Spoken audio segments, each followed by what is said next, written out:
Bien. Entonces, ¿cómo iba a ser, digamos, cuáles eran los mecanismos que iba a utilizar el Partido Radical para llegar a que esas gobernaciones de distintas provincias no fueran de la oposición? Va a utilizar lo que se llaman las intervenciones, eh, va a utilizar lo que se conoce como las intervenciones federales. Intervenciones federales, ¿sí? Están dentro de la Constitución, no es un mecanismo ilegal, ¿sí? Es algo legal. ¿Para qué se interviene una intervención federal? Significa intervenir una provincia. Por ejemplo, ¿sí? ¿Qué se hace? El presidente lo que hace es interviene. Eh, Cuando interviene una provincia es sacar al gobernador, ¿sí? Apartarlo de su cargo, mandar un interventor desde la presidencia hasta que se vuelvan a, o se arregle esa situación con ese gobernador, o se vuelvan a llamar a elecciones, ¿sí? Entonces, ¿qué va a decir? Esto es legal. Generalmente lo que se hace es, se piensa, digamos, se propone una intervención federal y lo tienen que votar, ¿sí? Si lo aceptan o no diputados y senadores. La otra forma de hacerlo es por decreto, que quiere decir que no hace falta que lo voten diputados y senadores, y el presidente directamente dice que se interviene por diferentes motivos. Entonces, ¿qué va a hacer, digamos, Irigoyen? En las provincias del interior, ¿sí? Va a intervenir en aquellas provincias donde no había ganado, donde no habían ganado los partidos radicales, que habían ganado los conservadores o los demócratas progresistas. Ahí va a intervenir y va a alegar, digamos, pues la justificación que tiene por decreto, ¿sí? No lo van a votar ni senadores ni diputados. Por decreto va a intervenir, separar al gobernador y poner a uno que responda a su partido. ¿Por qué lo va a hacer? Va a decir que la ley Sáenz Peña era muy reciente y eh, todavía se mantenía el fraude en las provincias. Entonces esas elecciones que se habían hecho en diferentes provincias no garantizaban, en la que había ganado, digamos, los partidos conservadores, no se garantizaba que esta ley Sáenz Peña se había llevado a cabo de buena fe, ¿sí? Todavía existía, todavía seguía existiendo el fraude electoral, ¿sí? Esa era su justificación, ¿estamos? ¿Para qué? Dice intervenir cuando se producen sucesos conflictivos en las provincias para imponer a cada uno de ellos gobiernos eh, por el voto. Entonces, va a decir, separo al gobernador y después llamamos a elecciones que las garantizan, pero por mientras tanto voy a poner a alguien de mi partido, de mi confianza, ¿sí? ¿Qué le va a decir la oposición? ¿Qué le van a decir los del Partido Conservador, esta oligarquía que está en el Senado? Que si bien no es ilegal, es un abuso de poder. Que lo que está haciendo Irigoyen lo está haciendo en realidad no porque haya fraude, sino porque quienes ganaron fueron de la oposición, ¿sí? Hacen una gran crítica a estas intervenciones federales porque va a ser muchas, ¿sí? Durante todo su periodo va a ser muchas intervenciones federales. Hasta que, no tengo acá un mapa, pero ya lo vamos a ver, toda la Argentina, todas las provincias que puedan votar quedan bajo la órbita, ¿sí? Del Partido Radical. Una cosa importante es, más allá de las intervenciones federales, es cuál fue la política de Irigoyen en un primer momento. Es importante pensar que las políticas, saber, ¿sí? Las políticas de Irigoyen fueron reformistas.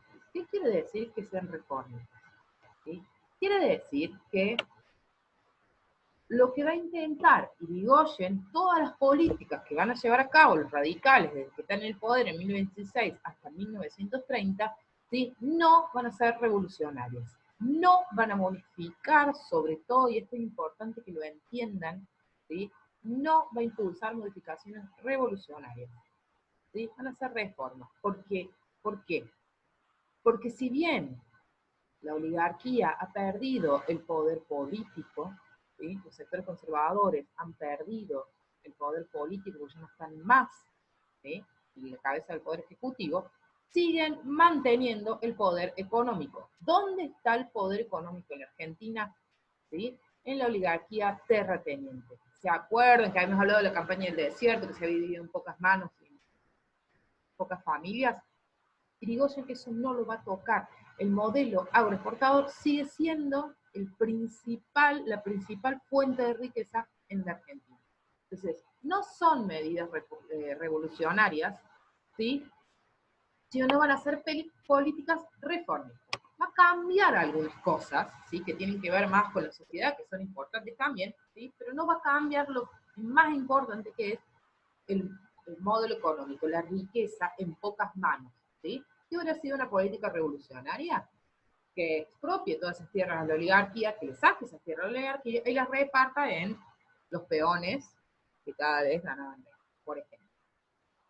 Eso tiene que quedar claro. Por otro lado, el irigoyenismo distribuyó cargos públicos. ¿Qué son cargos públicos?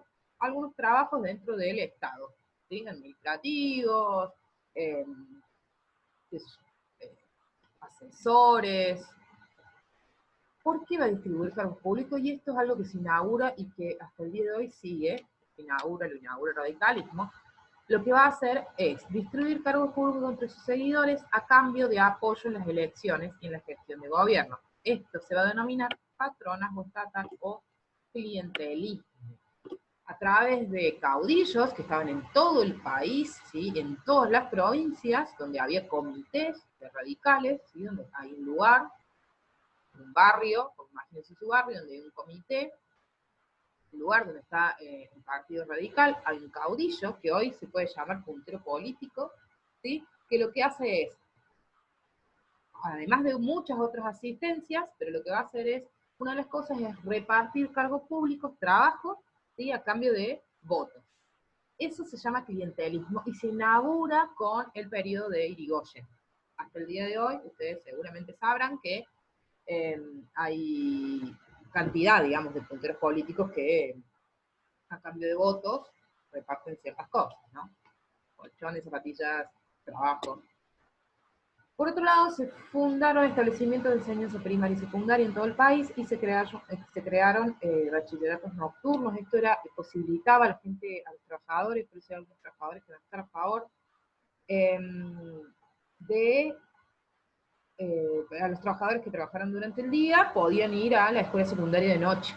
Y esto lo que hacía es, hay un movimiento social ascendente, se llama, quiere decir que puedo aspirar a, ¿sí? Tener una mejor calidad de vida y ascender socialmente, ¿sí? A partir del estudio. Antes no todos podían acceder, sobre todo porque no había escuelas públicas. Y una vez dice, se impulsó el guardapolvo blanco como símbolo de igualdad. Bien, estas son algunas de las características que tienen que tener en cuenta para pensar en el periodo de Irigoyen, ¿sí? El video que sigue va a ser sobre cuál es la relación entre los obreros y el Estado, ¿sí? Y ahí vamos a ver que empieza a haber conflictos, ¿sí? Porque recordemos que la base de la clase media, empieza a haber conflictos entre obreros y Estado. Eso lo vamos a ver en el próximo video.